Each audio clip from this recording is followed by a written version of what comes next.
السلام علیکم خواتین و حضرات، آج کی گپ شپ میں خوش آمدید۔ میں ہوں آپ کا ہوسٹ آفتاب اقبال۔ موضوع ہے نئے آرمی چیف کی تعیناتی، اور آپ نے دیکھا ہوگا کہ میں نے بوجوہ اس پر کوئی گفتگو نہیں کی، کوئی بات نہیں کی، کیونکہ قیاس آرائیاں ہیں اور ہر کوئی کر رہا ہے، ہم بھی کرتے چلے جا رہے ہیں، لیکن محض قیاس آرائیوں پر آپ اپنا ویلاگ یا پروگرام بیس نہیں کر سکتے۔ انالیسز بہرحال وقتاً فوقتاً آتے رہتے ہیں، لوگوں کے سنتے بھی رہتے ہیں۔ آج بھی یہ گفتگو محض انالیسز نہیں ہے، خبر بھی نہیں ہے، میں اس لیے انسسٹ کر رہا ہوں کہ یہ گپ شپ ہی ہے۔ اب ایک طویل لسٹ جو ہے 6 جرنیلوں کی، وہ سمری کی شکل میں بھیج دی گئی ہے حکومت کے پاس، اور یہ حکومت کا اختیار ہے کہ وہ جسے چاہے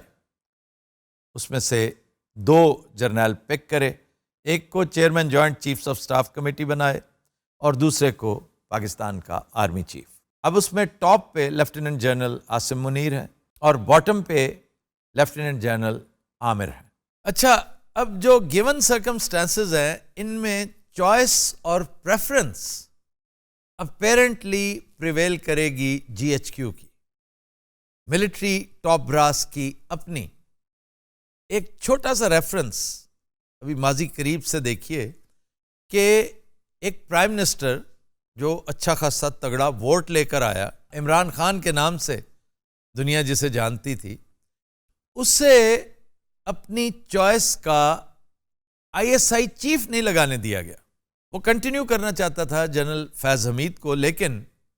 آبویسلی انہیں کور کمانڈر جب بنا کر بھیجا جا رہا تھا پشاور، تو اپنی پسند کا I S I chief general Bajwa صاحب لے کر آئے، اور الٹیمیٹلی کمپرومائز کرنا پڑا، سبمٹ کرنا پڑا۔ ایک سبڈیوڈ پرائم منسٹر نظر آیا عمران خان کی شکل میں۔ تو یہ کیسے ممکن ہے کہ یہ پرائم منسٹر،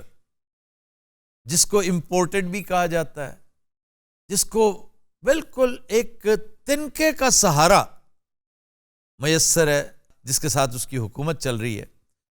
وہ اس خواہش کا، اس اوپینین کا احترام نہ کرے۔ لیکن if worst comes to worst، presume کر لیں کہ وہ جی ایچ کیو کی خواہش کا احترام نہیں کرتے، حکومت اپنی منمانی کرتی ہے اور بالکل اس خواہش کے برعکس اپنی پریفرنس بھیج دیتی ہے پریزیڈنٹ ہاؤس۔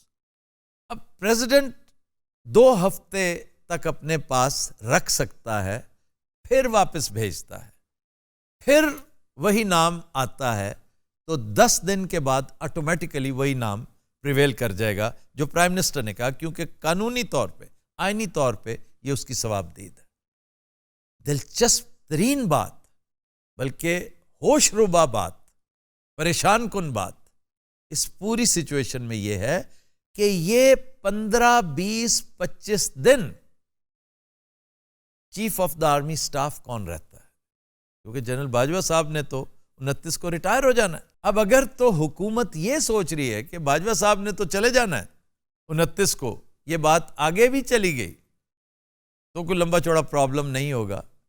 تو یہ اس کی خام خیالی ہے۔ باجوہ صاحب اس کا پہرا دیں گے، اس وقت تک کنٹینیو کریں گے۔ اگر اس طرح کا سٹیل میٹ ہوتا ہے،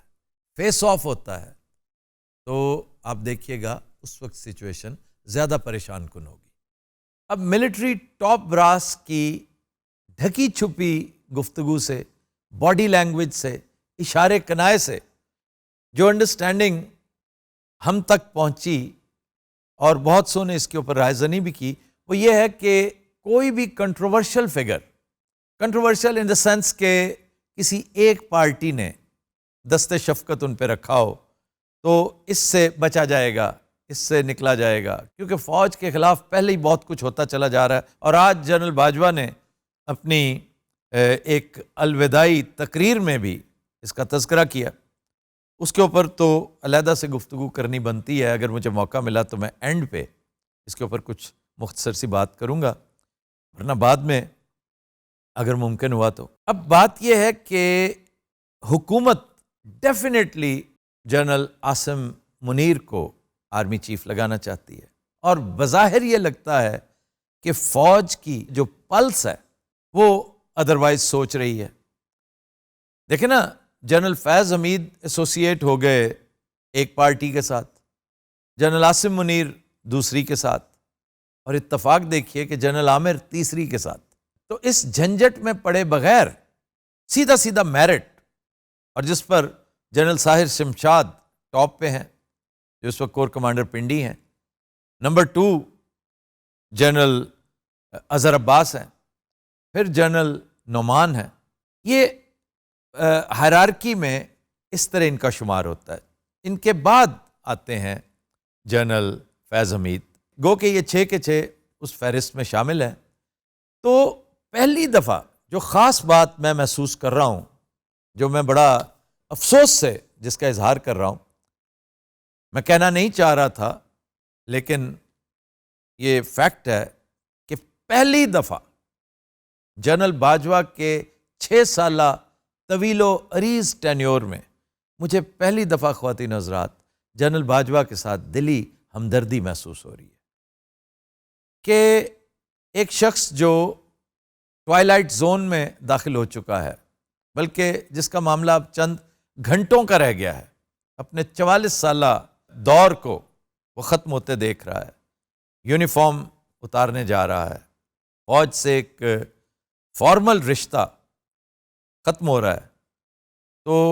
اس کے بارے میں ایک انتہائی پریشان کن خبر پبلش ہو جائے، جو نہ صرف اس کی ذات کے لیے بلکہ اس کے پورے خاندان کے لیے لا تعداد سوالیہ نشان چھوڑ جائے، اور اس پر مستضاد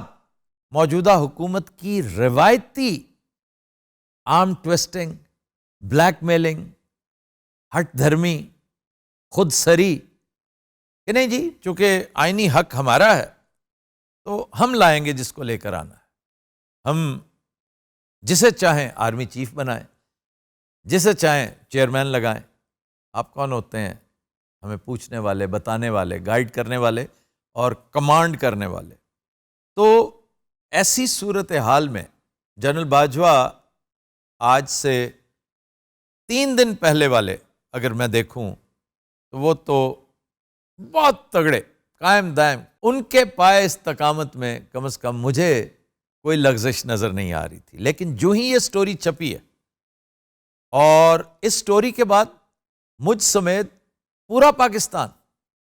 ساری کی ساری آبادی، مجھے محسوس ہوتا ہے کہ اس کی فیلنگز ہرٹ ہوئی ہیں۔ اگر یہ سچ پہ مبنی ہے تب بھی، اور اگر خدا نخواستہ جھوٹ پہ مبنی ہے تب بھی، بہر صورت ہمارے آرمی چیف کے بارے میں یہ سب کچھ کہا جا رہا ہے۔ بہت سو نے تو بغلیں بھی بجائی ہوں گی، لیکن اس وقت تک انہوں نے انڈین ٹیلی ویژنز کو پروپیگنڈا کرتے نہیں سنا ہوگا، کیونکہ جس طرح اس معاملے کا ڈھنڈورا بارڈر کے پار پیٹا جا رہا ہے، اس کی مثال کہیں نہیں ملتی۔ چنانچہ اس وقت اس پوری سچویشن کو فیس کرتے ہوئے کمپیریٹیولی سلپری سلوپ پر چلتے موجودہ army chief general Qamar Javed Bajwa کو سٹیپ لینے میں، معاملات کو آگے چلانے میں دقت کا سامنا ہے۔ یہ وہ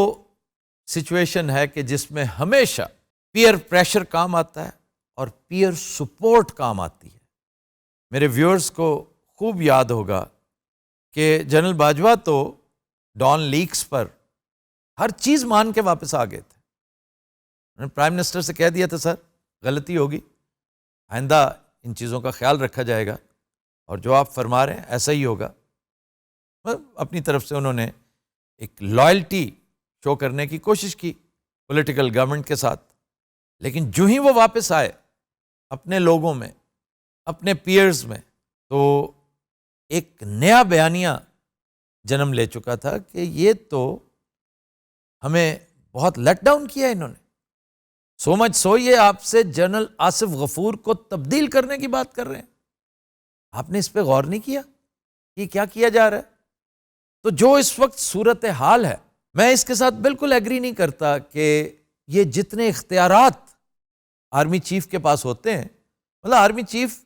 عہدہ سنبھالنے سے 1 گھنٹہ پہلے تک سر کر رہا ہوتا ہے، آگے پیچھے ہو رہا ہوتا ہے، اس کا باس پرائم منسٹر نہیں ہوتا، وزیر دفاع ہوتا ہے، وہ اس سے بھی سر کر رہا ہوتا ہے، اسے بھی سلوٹ کر رہا ہوتا ہے، لیکن جو ہی وہ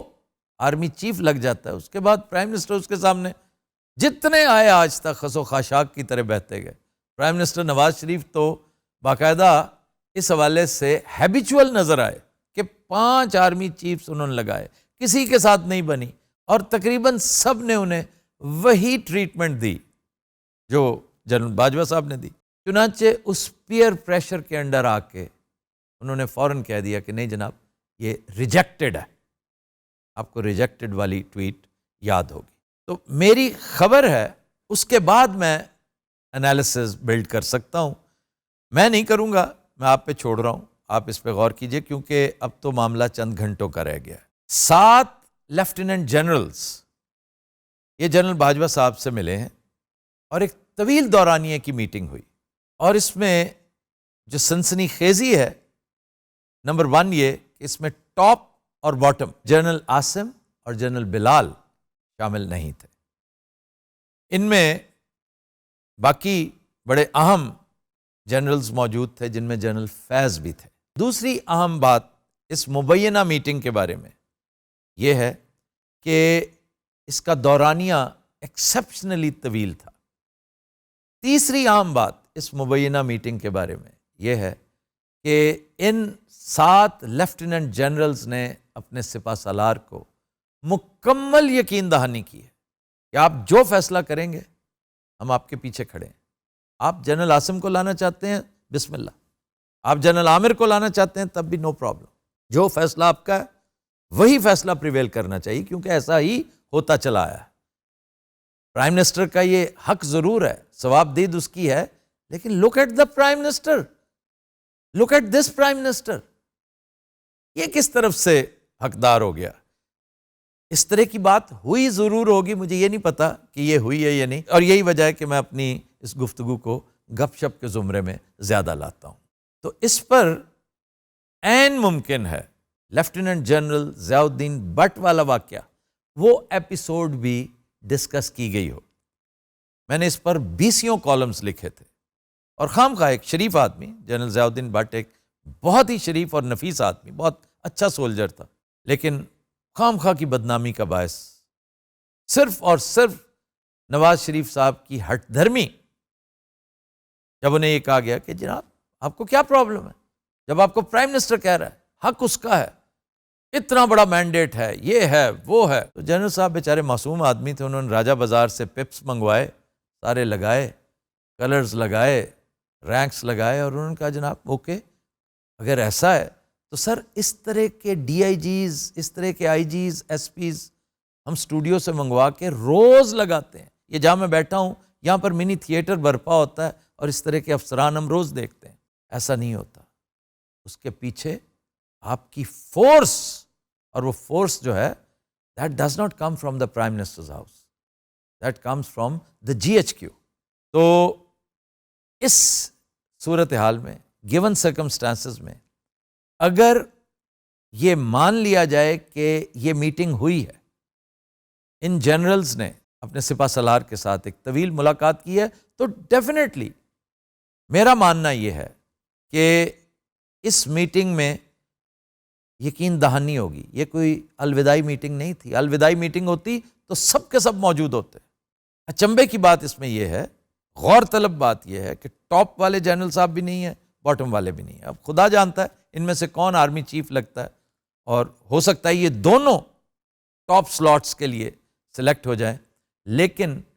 جو ساری گفتگو کا لب لباب ہے آج وہ یہ کہ یہ سلسلہ اب رکنا چاہیے، کم از کم اگلے آرمی چیف، یہ تو جو ہونا تھا ہو گیا۔ اس ہیجان خیزی نے پاکستانی فوج کا امیج خراب کرنے کی بھرپور کوشش کی ہے۔ میری استدعا ہے آئندہ آنے والی ٹاپ براس سے کہ اس چیز کو ضرور اوائڈ کیجیے۔